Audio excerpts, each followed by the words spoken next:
Good morning, everyone. We have another Sundance review for you, and this is a fun one from the director of Fire Island, Andrew Ahn.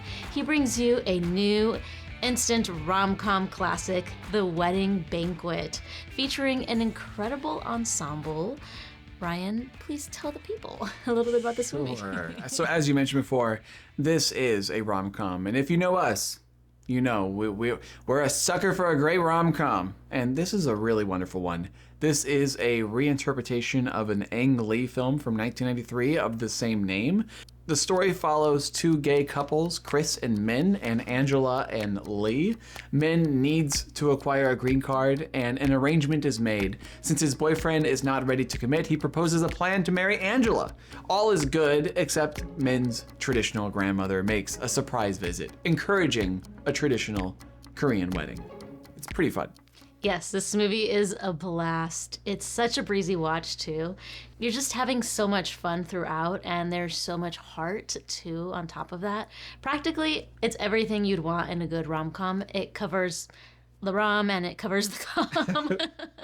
And what a cast, honestly. Boeing Yang, Kelly Marie Tran, she plays Rose in those Star Wars movies. You got Joan Chen, Lily Gladstone, and Yuh-jung. This film is just so crowd-pleasing and funny. There are many laughs throughout the film, but what makes Wedding Banquet so special is that there's such a raw emotion that sits right underneath all these laughs throughout the film. And the story just unravels in a way that is really engaging. I wouldn't say the film breaks the formula or is totally outside the box or anything, but this cozy, familiar rom-com setup gives a light new modern twist. It's got LGBTQ plus representation, but is very accessible to a wide audience, even more accessible than his last film, I would say, Fire Island. Yeah, and Andrew Ahn really just has a way of inviting the audience in, making you feel like you're one of the gang. And like Fire Island, there's several character plot lines, a lot of inside baseball jokes, but just, again, a beating heart. Let's talk about some of the performances. It's the epitome of an ensemble cast, in my opinion. It's one of those films where it's really hard to pick a favorite. Everyone gets a moment to shine. I agree. Everyone, I think, is great. Boeing Yang, of course, he's very naturally funny.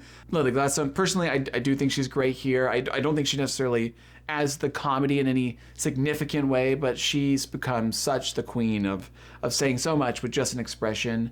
Joan Chen, she plays the mom and Dee Dee. She has a very funny role in this as someone who's become like so supportive of their daughter's identity that she now uses her daughter's identity to show, how, I guess you could say, woke she is. She often upstages her daughter, but in the end, you can tell like she truly cares. It's really nice. And one of my favorite characters of the film, Min, who is really just a pure soul. He has a childlike sense of wonder. His line deliveries were laugh out loud funny. But Yuh-jung. What can you say? So great. She has such a grounding presence, a very regal air to her. She speaks, you lean in and you listen. She has like a reverent cloud that follows her throughout the film. So when she's on screen, you're locked in. Truly. She won the Oscar for her performance in Minari, and here it really shows why she won that Oscar. And she really sets the tone, I think, in this film of how earned the emotion is. And it's not hammed in. Her character doesn't really have any obvious revelations that ring falls, or her character isn't one note. She has this hardened exterior that's, her traditional life has kind of helped form for her, but there's just a gentle curiosity and warmth underneath it all. I loved it. I will say there's a lot of characters and storylines that start to like lean and pull in different directions, causing the film to feel a little unstable at times. I wouldn't call it unstable, but I think the film wants to give every character a dramatic arc, and when you kind of start stacking those on top of each other, the comedy, I think, begins to wane. So it kind of becomes more of a dramedy than a rom-com, but the film explores common themes similar to films like The Farewell, surrounding cultural expectations and family. It's also easy to think of films like Crazy Rich Asians as well, because there's this clash of class within the story. Ultimately, The Wedding Banquet is about finding acceptance, not just in your family, but among your partners as well. My final thoughts is that it's honestly one of my favorite films from Sundance. I laughed, I cried. 8 out of 10. Ryan, what are you going with?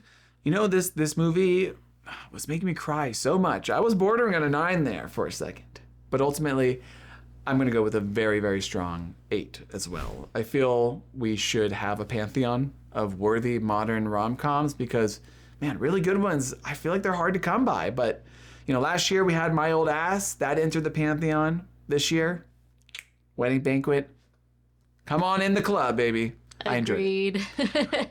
Well, there you have it. I believe Bleecker Street will be releasing it in theaters in April, so you don't have to wait long to watch this one. Check it out and let us know what you think.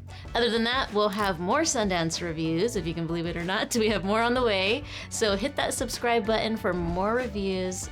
And thank you, as always, for watching. And until next time, everyone. We'll see you at the Oscars. And still kind of at Sundance.